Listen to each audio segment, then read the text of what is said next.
Bonjour à tous, c'est Emmanuel pour le French Libertarien, en fin de retour de vacances pour votre plus grand plaisir. Et donc pour un nouvel épisode de Free Lunch, votre fameux podcast hebdomadaire ultra giga libéral, mais chut, faut pas le dire. Et déjà 2 messages à l'intention de mes auditeurs favoris. Le premier, c'est que on a eu quelques petits soucis techniques avec Fergan, donc c'est pour ça que c'est une des raisons pour lesquelles vous n'avez pas eu d'épisode récemment. On va essayer de résoudre ça le plus vite possible. Donc en attendant, malheureusement, vous allez devoir me supporter à raconter des conneries, parce qu'il n'y aura que moi, de façon très temporaire, je l'espère. Et on souhaite une très bonne convalescence au micro de Fergan. Et deuxième message de service, je voulais faire un grand merci à tous ceux qui me soutiennent financièrement sur Tipeee. C'est vraiment, vos dons sont extrêmement appréciés.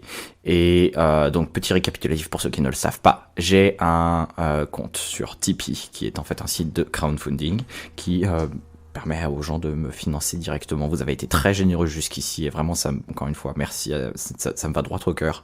Et donc pour ceux qui ne le savent pas, le lien dans la description, vous pouvez voir un peu ce que je raconte là-dessus. Et donc pour réitérer, effectivement, le but, c'est pas simplement pour moi de collecter de l'argent de poche, c'est dans un premier temps de pouvoir payer tout ce qui est hébergement, matériel, etc. Et aussi pour me professionnaliser au fur et à mesure que le projet, le French Libertarien, grandit. C'est vrai que, bon là je profite un peu que ce soit la rentrée, que ce soit un peu un épisode spécial pour faire un peu le point, mais le French Libertarien est un projet qui a quand même pas mal évolué au fur et à mesure de ces 3 dernières années. Ça a commencé il y a 3 ans maintenant. On est en août 2013 et c'est vrai que je suis très content d'être là où j'en suis rendu aujourd'hui. Je suis absolument pas là où je ne l'avais espéré, que ce soit en termes d'audience ou de type d'audience ou de tout plein de choses. Donc c'est vrai que je suis quand même assez content du résultat jusqu'ici et j'espère que ça vous plaît. J'espère que ce que je fais est à la hauteur de vos attentes. En tout cas, je fais ce que je peux. Et encore une fois, merci à tous pour votre fidélité, merci à tous pour votre générosité, c'est vraiment apprécié. Et donc rentrons un peu dans le vif du sujet, puisque aujourd'hui je vais vous parler du fameux dangereux Burkini, sincèrement j'ai pas envie de parler du Burkini, c'est une affaire stupide. Ça a été le feuilleton de l'été, et c'est une affaire qui est absolument stupide. Vous avez des meufs qui sont sur la plage, avec un maillot de bain qui les couvre de la tête aux pieds. Parce que c'est ça en fait un burkini. Un burkini c'est quoi? C'est un gros maillot de bain qui couvre les jambes, qui couvre les bras, et qui en fait ne couvre pas le visage, mais couvre le dessus de la tête, les cheveux, etc. Donc c'est un peu un jeu de mots, burqa, burkini, très drôle. Bon, rien de nocif. Et ça a été le débat de cet été. Et moi ça me tue. Ça me tue de voir que on a... Vous le savez certainement si vous avez vu ma dernière vidéo. Tous les problèmes qu'on a aujourd'hui autour de nous, que ce soit en termes d'économie, que ce soit en termes de politique, qu'on a, à l'heure où j'enregistre cet épisode, ce matin, il y a la Turquie qui a commencé à envahir la Syrie, avec des chars, enfin, truc de fou ce qui se passe. La croissance qui repart pas, le chômage qui veut pas baisser, tous les problèmes dont on parle. Et c'est ça le feuilleton de l'été. C'est ça le gros problème aujourd'hui auquel les Français doivent faire face, c'est le burkini. Moi, c'est quelque chose qui ça m'échappe. J'arrive pas à comprendre.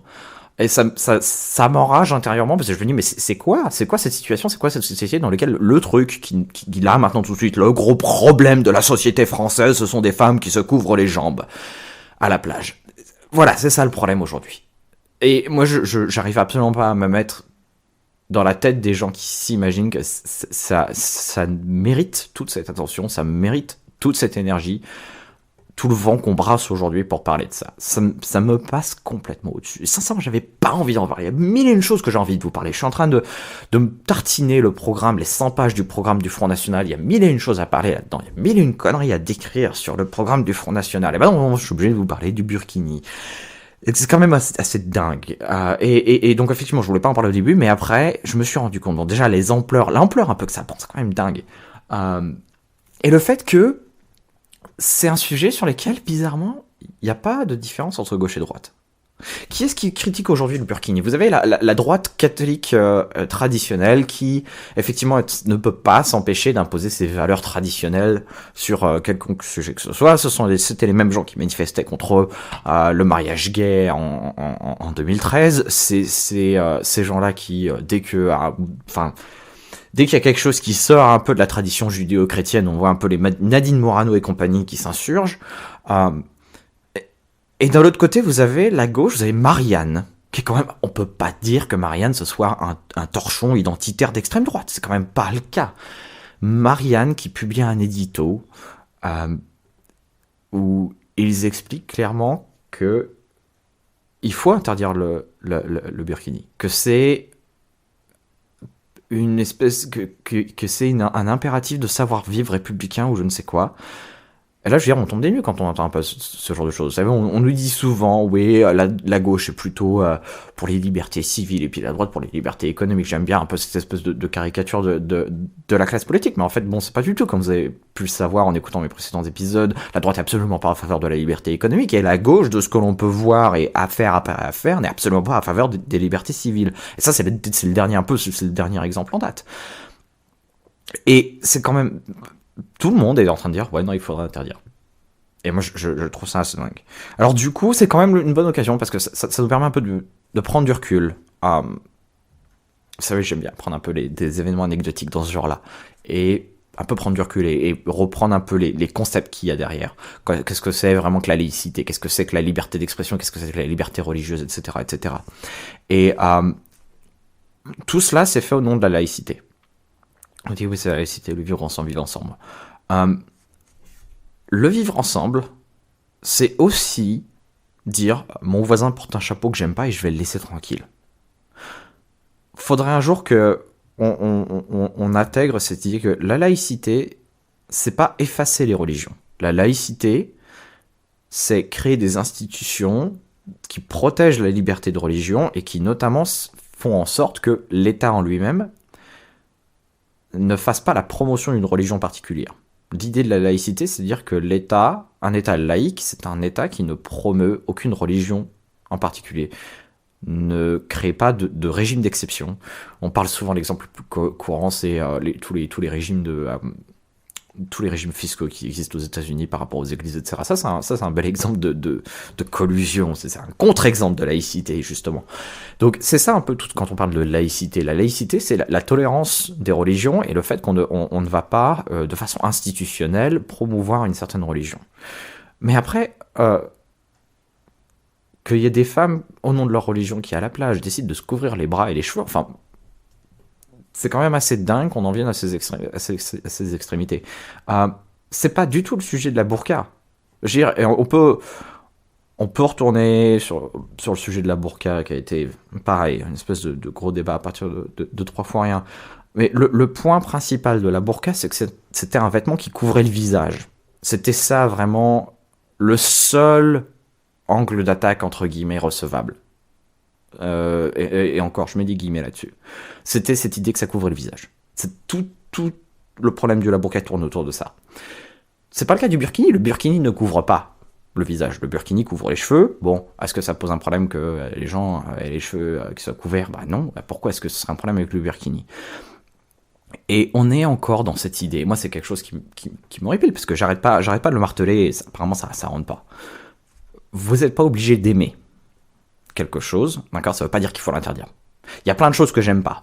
Il y a des genres de musique que je n'aime pas, d'accord. Il y a des styles vestimentaires que je peux pas tolérer. Je veux dire, allons citer Christina Cordula. Moi, les leggings, non, je suis désolé, les leggings, c'est pas un choix vestimentaire, c'est horrible. Je trouve que les leggings, c'est horrible. Désolé, s'il y a des nanas qui écoutent, portez des leggings chez vous. Si vous êtes toute seule et que vous voulez un truc confortable, allez-y, faites-le. Mais dans la rue, je suis leggings, je peux pas supporter. Est-ce que je suis en train de dire qu'il faudrait qu'on ait une loi avec des policiers qui se baladent dans la rue et qui vérifient vous partez à legging, non, on va mettre une amende. Non, c'est absolument ridicule. C'est absolument ridicule. Donc, vous aimez pas le burkini, mais c'est très bien, ok, bon, voilà. Moi, j'aime pas. Personnellement, ça mange, je vois un burkini, ça me gêne. Mais je vais pas appeler les flics en disant, oh là là, vous vous rendez compte, cette femme est en train de porter un burkini, faut interdire ça tout de suite. Il y a quand même une espèce un peu il y a une marge entre les deux. Il y a une marge. Si je vois quelqu'un qui est en train de tabasser quelqu'un d'autre dans la rue, là, c'est pas une question d'aimer ou de pas aimer. Là, effectivement, faut appeler la police. Parce que là, c'est quand même quelque chose qui est grave. Mais une nana qui se balade en burkini, enfin... Bon, je sais pas, ça me passe un peu au-dessus. Et... Du coup, ce qui était intéressant, c'est de voir un peu comment ça s'est déroulé. Parce que... Donc, il y a eu plusieurs municipalités qui ont qui ont interdit le port du burkini. Et pour la première fois, il y a une femme... qui a vu la police débarquer sur la plage. Oui, madame, va falloir vous déshabiller parce que le burkini était interdit. Et là, j'ai... Intérieurement, désolé, hein, vous allez trouver ça cynique. Intérieurement, j'ai ri, parce que je me suis dit, bah voilà, c'est la parfaite illustration que la loi, faut garder quelque chose à l'esprit, la loi est mise en pratique par la force. Quand vous dites, on va interdire, je sais pas, le meurtre est interdit. Bon, je prends un truc très con, d'accord. Vous avez quelqu'un qui essaie d'assassiner quelqu'un d'autre, la police intervient, elle va vous plaquer au sol, et puis vous allez vous prendre une belle baigne. Personne n'est choqué par rapport à ça. D'accord. C'est la nature de l'État même, c'est les forces de police. Et quand on va interdire le port du burkini, pareil. À un moment donné, ça signifie que un policier va venir avec les menottes, avec le bâton, avec tout ça, et va dire Madame, le port du burkini est interdit. Qu'est-ce qui se passe si elle dit non? Madame, c'est vraiment interdit. Ah oui, qu'est-ce qui se passe si elle insiste? Bah, à un moment donné, le policier, il va pas juste suggérer. D'accord, il va l'emmener au poste. Et ça, c'est quelque chose qu'il faut garder à l'esprit, c'est que vous pouvez dire j'aime pas. Tu vois, je parlais du legging. J'aime pas les nanas qui se baladent en legging. C'est mon opinion. Vous pouvez être d'accord, vous pouvez pas être d'accord. Jamais ça me viendrait à l'esprit d'aller dans la rue et d'agresser des meufs en disant non mais t'enlèves ça là, ça va pas. Jamais ça me viendrait à l'esprit. Jamais ça me viendrait à l'esprit d'appeler les flics pour dire il faut interdire ce legging parce que c'est vraiment horrible. J'ai l'impression de me frotter les yeux avec du papier de verre. Bon, c'est pas quelque chose sur lequel on va ramener les flics, matraque à la main, menotte à la main et dire non mais là madame, ces leggings là ça va pas du tout, on va vous emmener au poste. Et faut vraiment comprendre parce que c'est ça la distinction. C'est entre j'aime pas quelque chose. D'accord, j'ai le droit de me plaindre, j'ai le droit de pas être content, c'est mon opinion. Mais après quand je dis il faut que ce soit interdit, ah, là, c'est une autre chose. Parce que là, c'est-à-dire que les flics, il faut qu'ils interviennent, si c'est interdit. Et il faut vraiment comprendre cette distinction, qui est cruciale. Et non content, donc ça, c'était la première étape. On a les flics qui débarquent sur la plage et qui forcent une nana à se déshabiller.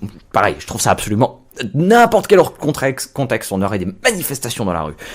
Mais bon, là, on s'en fiche parce que bon, c'est la laïcité à marche forcée, donc c'est la France, faut pas chercher.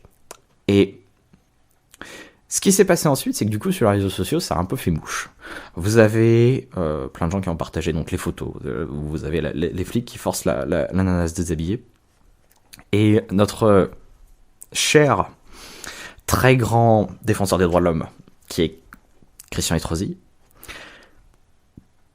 a dit qu'il fallait qu'il s'apprêtait à poursuivre en justice les internautes qui partagent ces odieuses images sur Internet. Et bon, c'est anecdotique, mais on est vraiment dans cette caricature de la droite française qui a envie de s'occuper de tous les moindres aspects, de s'assurer que la société se conforme à des codes extrêmement stricts. Et que si vous n'êtes pas d'accord, pareil, vous allez avoir les flics qui vont débarquer chez vous parce que vous avez partagé sur Internet des photos de flics en train de forcer une femme à se déshabiller. Donc, on est toujours dans cette espèce de la droite française, je sais pas comment le décrire, faudrait qu'on trouve... ils ont un terme, les Anglais, busybody. J'ai pas de traduction qui soit plus appropriée, je suis désolé. J'essaierai d'en trouver une, promis, pour le prochain épisode. Et quelque chose dont je peux vous parler, parce que bon, vous le savez probablement déjà, je vis à l'étranger, et donc du coup, j'ai toujours un peu un prisme différent sur ce qui se passe en France, parce que j'entends parler des différentes informations françaises, donc à travers les réseaux sociaux, etc., à travers les différents sites d'information sur lesquels je me renseigne, mais je vois aussi le prisme, j'ai aussi cette vision, parce que j'ai des amis, des collègues américains, j'ai aussi les sites d'information américains, irlandais, etc., donc du coup, j'ai un peu ces différentes approches. Et je peux vous dire que l'image de la France sur cette question à l'international, elle est absolument croustillante. On se fout de notre tronche sur le burkini. Et c'est quand même dingue. On est comparé à l'Arabie Saoudite. Et à mon sens, cette comparaison, elle est tout à fait justifiée. En Arabie Saoudite, vous avez des flics qui se ramènent et qui disent aux femmes « Ah là là, ces cheveux-là, faut pas les laisser découverts.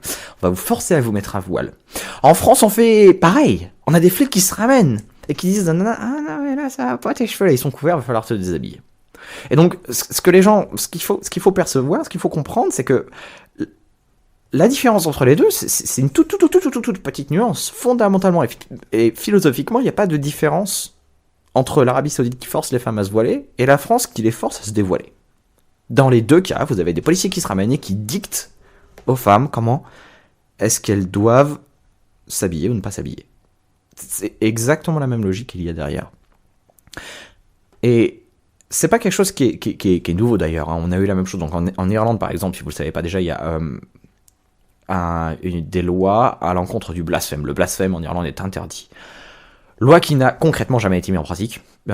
Jamais personne n'a été condamné pour blasphème en Irlande, mais la loi est dans le texte. Elle est dans le texte, il dit très clairement dans la loi irlandaise que le blasphème est interdit et que si on se moque de Jésus-Christ et si on se moque de Dieu, etc., on peut se retrouver devant la justice et avoir une très forte amende et potentiellement de la prison. Jusqu'ici, ça pose de problème à personne parce que de toute façon, c'est bon. L'Irlande, c'est cette espèce de pays où on aime bien passer de lois puis ne pas les mettre en pratique. Donc, jusqu'ici, tout le monde s'en fiche, tout va bien. Sauf que un jour, le Pakistan, qui n'est pas le pays le plus démocratique du monde, disons-le comme ça, décide de mettre en place une loi contre le blasphème. Sauf que c'est le Pakistan, donc ici c'est pas juste une amende. C'est de la prison. Ce sont des peines de prison très lourdes au Pakistan. Et contrairement à l'Irlande, là-bas, la loi, elle est mise en pratique. Et donc vous avez des gens qui se sont arrêtés, vous avez des gens qui sont jetés en prison, parce qu'ils ont critiqué l'islam, parce qu'ils ont critiqué ce que le gouvernement a dit, etc., au nom du blasphème. Et après, quand vous avez les Nations Unies qui vont taper sur le doigt du Pakistan et qui vont dire, vous savez, là, ça va pas trop, là, le fait que vous puissiez dire, vous puissiez interdire, jeter les gens en prison pour ce qu'ils ont dit, c'est une violation des droits de l'homme. Le Pakistan, il se tourne et fait, vous savez, nous, on fait comme les pays européens, là. Regardez l'Irlande, on a fait exactement comme l'Irlande. On a juste un tout petit peu, juste un cran au-dessus en termes de punition. Puis nous, contrairement à l'Irlande, on a mis la loi en pratique. Les Nations Unies peuvent rien dire. Qu'est-ce que vous allez dire à l'Arabie Saoudite par rapport au fait qu'ils forcent les femmes à se voiler? Genre, la France fait pareil. Elle dicte aux femmes la façon dont elles doivent s'habiller. Comment est-ce qu'on peut aller critiquer après l'Arabie Saoudite? Comment est-ce qu'on peut critiquer l'Iran?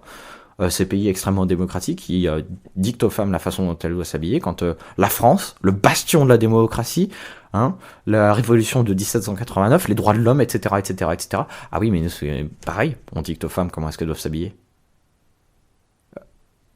On peut pas les critiquer. On n'a rien à leur dire. Et donc moi, je propose, puisque apparemment les femmes sont des êtres faibles, on peut pas leur faire confiance. On peut pas les laisser s'habiller comme elles le veulent, parce que, bon, ce sont des femmes, ce sont pas des hommes. Je propose qu'on aille jusqu'au bout de notre logique.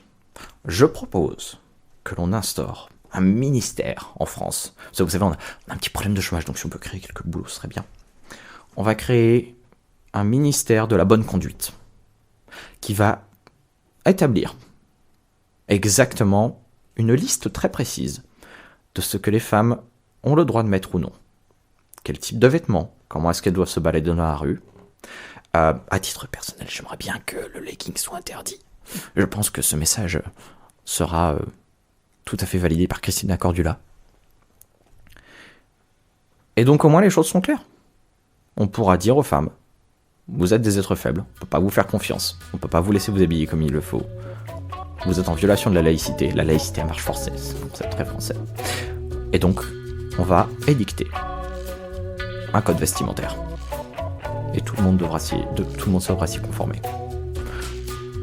Vision très française des choses, vous serez d'accord avec moi.